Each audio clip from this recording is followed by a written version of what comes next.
6:15.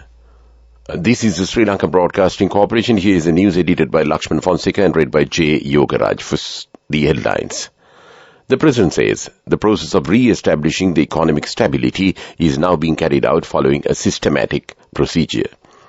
The final rites of the most venerable Dodampala Chandasiri Mahanayaka Thero took place at Independence Square this evening. The examination department plans to conduct the GC examinations on the same days as before.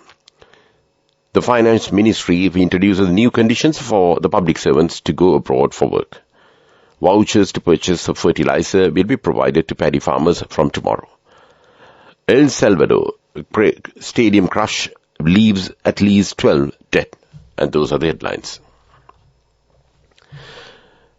President Ranil Wickremesinghe says the process of re-establishing the economic stability of the country is now being carried out following a systematic management procedure. He says the IMF has assisted to rebuild the economy.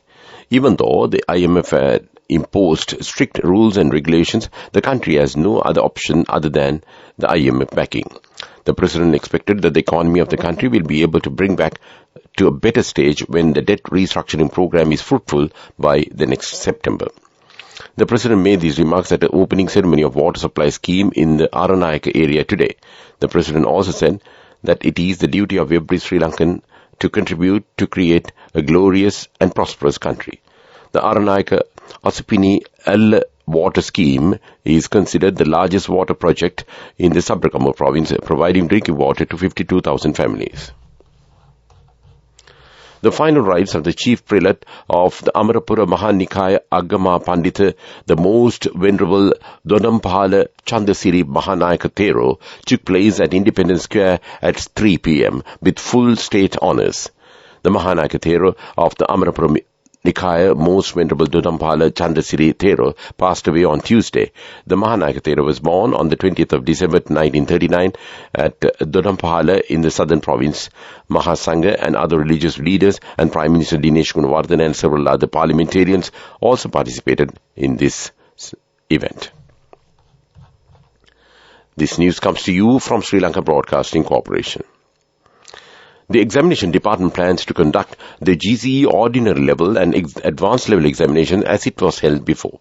Commissioner General of Examination Amita Jayasundar says the schedule for conducting these exams got delayed considerably due to the COVID pandemic. The Commissioner General added the delay in the evaluation of the answer scripts of A-level examination. The 2023 O-level examination will be held in March or April 2024. However, the department plans to hold the 2024 advanced level examination in August and 2024 O-level examination in December as usually said. The 2022 GC advanced level exam answer sheet evaluation is now being conducted and it will even be continued during the GC ordinary level exam days. The department will try to release the advanced level results in August, Commissioner General said.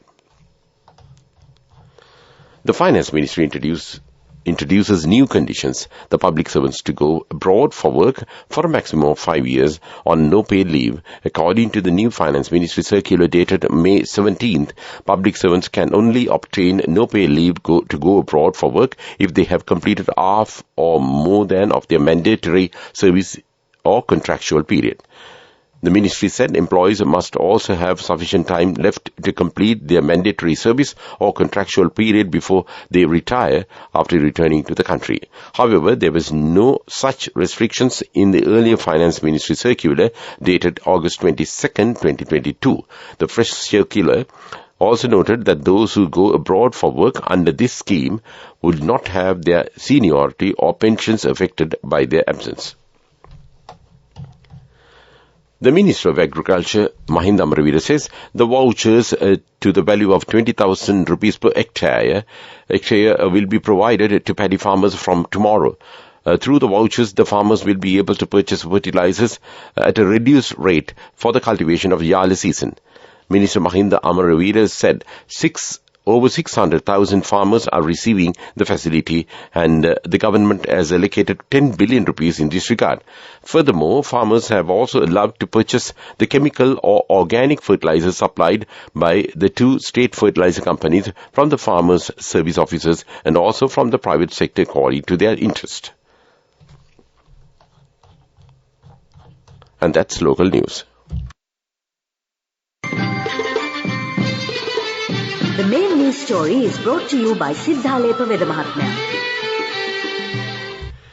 The examination department plans to conduct the GCE examinations on the same days as before. The Commissioner General of Examinations, Amit Jayasundara, says the schedule for conducting these exams got delayed considerably due to the COVID pandemic. The Commissioner General added that the delay in the evaluation of answer scripts of advanced level examination, the 2023 ordinary level examination, will be held in March or April 2024. However, the department plans to hold the 2024 advanced level examination in August and 2024 ordinary level examination in December as usually, he added. And that came to you in top news. The main news story was brought to you by Siddhalepa Vedamahatmya. In Watchlight, conducting all tuition classes for GCE ordinary level students will be prohibited starting May 23rd. The Commissioner General Examinations said printing and distribution of model papers, all tuition and revision classes, lectures, workshops and seminars being held for the 2022 ordinary level exam session will be prohibited from midnight of May 23rd.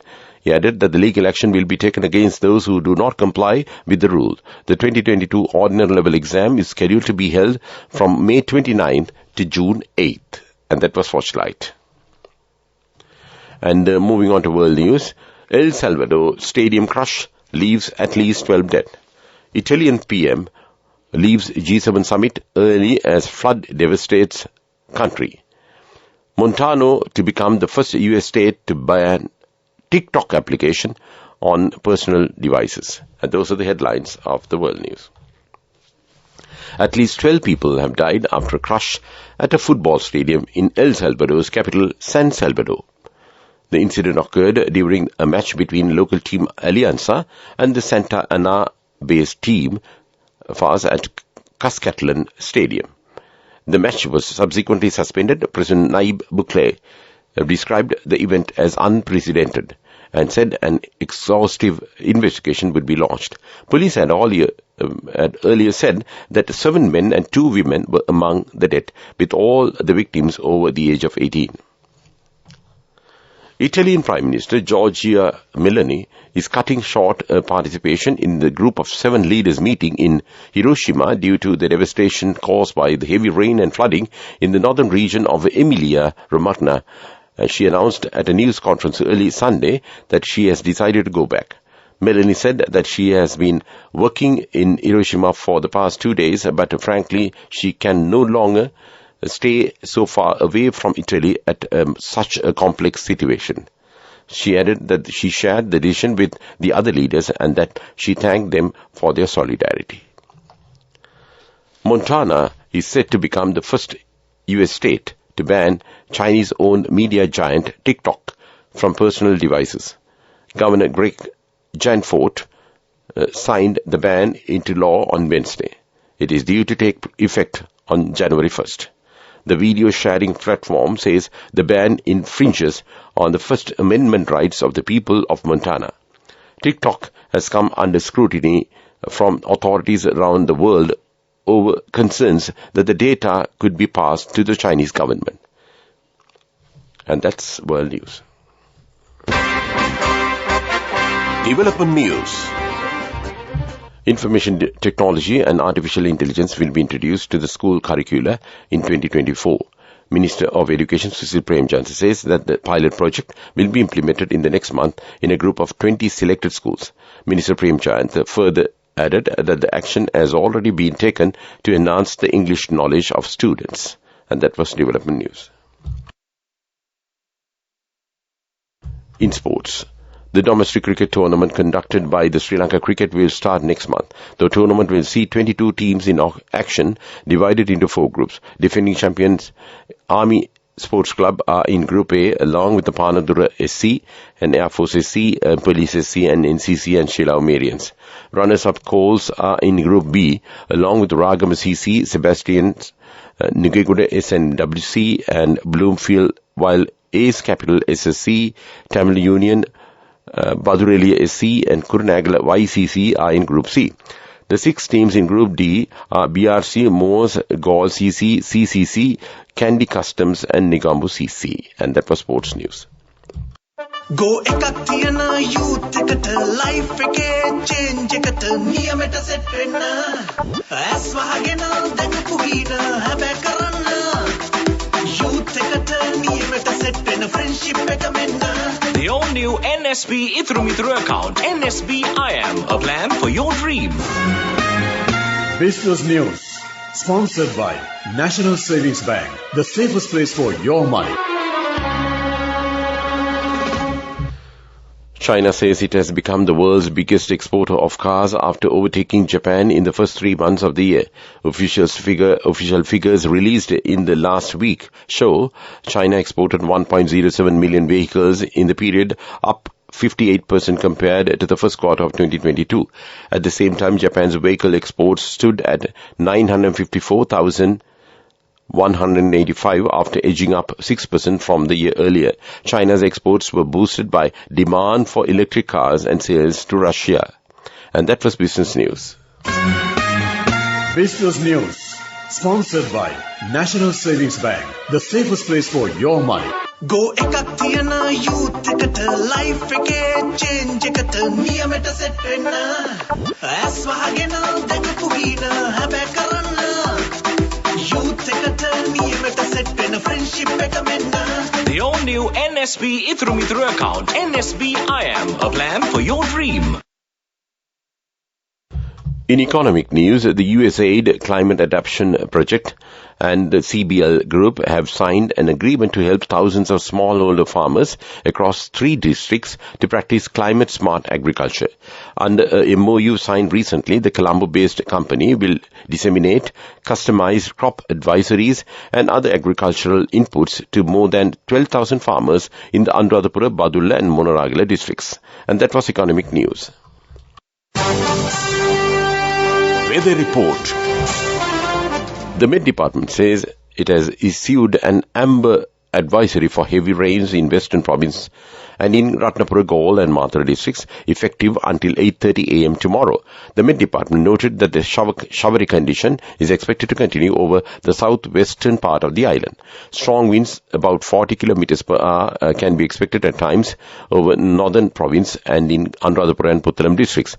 The sea area of the coast extending from Puttalam to Kankasinture via Mana and in the sea areas of the coast extending from Hamantote to Pottuwil will be rough at times. And that was the weather report. To wind up this news podcast, let's look at the main points once again. The President says the process of re-establishing the economic stability is now being carried out following a systematic procedure. The final rites of the Most Venerable Dodampala Chandasiri Mahanayaka Thera took place at Independence Square this evening. The examination department plans to conduct the GCE examinations on the same days as before. The Finance Ministry introduces new conditions for the public servants to go abroad for work. Vouchers to purchase fertilizer will be provided to paddy farmers from tomorrow. And with that, we conclude this evening news podcast of Sri Lanka Broadcasting Corporation. It's back to Mario Vijayawardena to keep you company with the rest of the programs this Sunday evening. Thank you so much, Yoga. Thank you for the news. You're with Radio Sri Lanka. Time ticks on to 6:29. You're with Radio Sri Lanka on 97.4 and 97.6 FM.